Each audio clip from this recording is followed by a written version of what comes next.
بسم اللہ الرحمن الرحیم۔ السلام علیکم۔ حضرت نواس بن سمعان رضی اللہ عنہ فرماتے ہیں کہ ایک دن رسول کریم صلی اللہ علیہ وسلم نے دجال کا ذکر کیا۔ چنانچہ آپ صلی اللہ علیہ وسلم نے فرمایا کہ اگر دجال نکلے اور بالفرض میں تمہارے درمیان موجود ہوں تو میں اس سے تمہارے سامنے جھگڑا کروں گا اور اس پر غالب آؤں گا، اور اگر دجال اس وقت نکلا جب میں نہ ہوں تو پھر تم میں سے ہر شخص اپنی ذات کی طرف سے اس سے جھگڑا کرنے والا ہوگا، اور میرا وکیل اور خلیفہ ہر مسلمان کے لیے اللہ تعالیٰ ہے۔ دجال جوان ہوگا اور اس کے بال گھنگریالے ہوں گے اور اس کی آنکھ پھولی ہوئی ہوگی، گویا میں اس کو قطن کے بیٹے عبد العزیٰ سے تشبیہ دے سکتا ہوں۔ پھر تم میں سے جو شخص اس کو پائے تو اسے چاہیے کہ وہ اس کے سامنے سورۃ الکہف کی ابتدائی آیتیں پڑھے، کیونکہ وہ آیتیں تمہیں دجال کے فتنہ سے محفوظ رکھیں گی۔ یاد رکھو، دجال اس راستے سے نمودار ہوگا جو شام اور عراق کے درمیان واقع ہے، اور دائیں بائیں فساد پھیلائے گا۔ اے اللہ کے بندو، تم ثابت قدم رہنا۔ راوی کہتے ہیں کہ ہم نے عرض کیا، یا رسول اللہ صلی اللہ علیہ وسلم، وہ کتنے دن زمین پر رہے گا؟ آپ صلی اللہ علیہ وسلم نے فرمایا کہ 40 دن، ان میں سے ایک دن تو 1 سال کے برابر ہوگا، اور ایک دن 1 مہینہ کے برابر ہوگا، اور ایک دن 1 ہفتہ کے برابر ہوگا، اور باقی دن تمہارے دنوں کے مطابق ہوں گے۔ ہم نے عرض کیا، یا رسول اللہ صلی اللہ علیہ وسلم، ان دنوں میں سے جو ایک دن 1 سال کے برابر ہوگا، کیا اس روز ہماری ایک دن کی نماز کافی ہوگی؟ آپ صلی اللہ علیہ وسلم نے فرمایا کہ نہیں، بلکہ نماز پڑھنے کے لیے 1 سال کی نمازوں کا حساب لگانا ہوگا۔ ہم نے عرض کیا، یا رسول اللہ صلی اللہ علیہ وسلم، وہ زمین پر کتنا زیادہ تیز چلے گا؟ آپ صلی اللہ علیہ وسلم نے فرمایا، وہ اس بادل کے مانند تیز رفتار ہوگا جس کے پیچھے ہوا ہو۔ وہ ایک قوم کے پاس پہنچے گا اور اس کو اپنی دعوت دے گا، لوگ اس پر ایمان لے آئیں گے۔ پھر وہ بادل کو بارش برسانے کا حکم دے گا تو بادل بارش برسائے گا، اور زمین کو سبزہ اگانے کا حکم دے گا تو زمین سبزہ اگائے گی۔ پھر جب شام کو اس قوم کے مویشی آئیں گے جو چرنے کے لیے صبح کے وقت جنگل و بیابان گئے تھے، تو ان کے کوہان بڑے بڑے ہو جائیں گے اور ان کی کوکھیں تن جائیں گی، اور وہ خوب طاقتور اور صحت مند ہوں گے۔ پھر اس کے بعد دجال ایک اور قوم کے پاس پہنچے گا اور ان کو اپنی دعوت دے گا، لیکن اس قوم کے لوگ اس کی دعوت کو رد کریں گے اور وہ ان کے پاس سے چلا جائے گا۔ پھر اس قوم کے لوگ قحط اور خشک سالی کا شکار ہو جائیں گے، یہاں تک کہ وہ مال و اسباب سے بالکل خالی ہو جائیں گے۔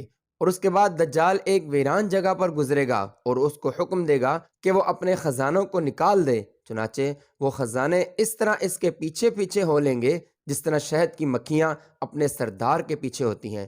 پھر دجال ایک شخص کو جو جوانی سے بھرپور ہوگا اپنی طرف بلائے گا، وہ انکار کرے گا تو اس پر تلوار کا ایسا ہاتھ مارے گا کہ اس کے 2 ٹکڑے ہو جائیں گے، جیسا کہ تیر نشانے پر پھینکا جاتا ہے۔ اس کے بعد دجال اس نوجوان کے جسم کے ٹکڑوں کو بلائے گا، چنانچہ وہ دونوں ٹکڑے مل جائیں گے اور وہ شخص زندہ ہو کر دوبارہ دجال کے سامنے آ جائے گا۔ اس وقت اس کا چہرہ نہایت حشاش بشاش اور روشن ہوگا۔ غرض ہے کہ دجال کی فریب کاریاں جاری ہوں گی کہ اچانک اللہ تبارک و تعالیٰ عیسیٰ ابن مریم علیہ السلام کو نازل فرمائے گا، جو دمشق کے مشرقی جانب کے سفید مینارے پر سے اتریں گے۔ اس وقت حضرت عیسیٰ علیہ السلام زرد رنگ کے 2 کپڑے پہنے ہوں گے اور اپنی دونوں ہتھیلیوں کو 2 فرشتوں کے پروں پر رکھے ہوئے نازل ہوں گے۔ وہ جس وقت اپنا سر جھکائیں گے تو پسینہ ٹپکے گا، اور جب سر اٹھائیں گے تو ان کے سر پر چاندی کے دانوں کی مانند قطرے گریں گے جو موتیوں کی طرح ہوں گے۔ یہ ناممکن ہوگا کہ کسی کافر تک حضرت عیسیٰ علیہ السلام کے سانس کی ہوا پہنچے اور وہ مر نہ جائے، اور ان کے سانس کی ہوا ان کی حد نظر تک جائے گی۔ پھر حضرت عیسیٰ علیہ السلام دجال کو تلاش کریں گے یہاں تک کہ وہ اس کو باب لد پر پائیں گے اور قتل کر ڈالیں گے۔ اس کے بعد عیسیٰ علیہ السلام کے پاس وہ لوگ آئیں گے جن کو اللہ تعالیٰ نے دجال کے فتنہ سے محفوظ رکھا ہوگا۔ حضرت عیسیٰ علیہ السلام ان لوگوں کے چہروں سے گرد و غبار صاف کریں گے اور ان کو ان کے درجات کی بشارت دیں گے جو وہ جنت میں پائیں گے۔ حضرت عیسیٰ علیہ السلام اسی حال میں ہوں گے کہ اچانک اللہ تعالیٰ کی طرف سے ان کے پاس یہ وحی آئے گی کہ میں نے اپنے بہت سے بندے ایسے پیدا کیے ہیں جن سے لڑنے کی طاقت کوئی نہیں رکھتا، لہذا تم میرے بندوں کو جمع کر کے کوہ طور کی طرف لے جاؤ اور ان کی حفاظت کرو۔ پھر اللہ تعالیٰ یاجوج و ماجوج کو ظاہر کرے گا جو ہر بلند زمین کو پھلانگتے ہوئے اتریں گے اور دوڑیں گے۔ ان کی تعداد اتنی زیادہ ہوگی کہ جب ان کی پہلی جماعت بحیرہ طبریہ سے گزرے گی تو اس کا سارا پانی پی جائے گی۔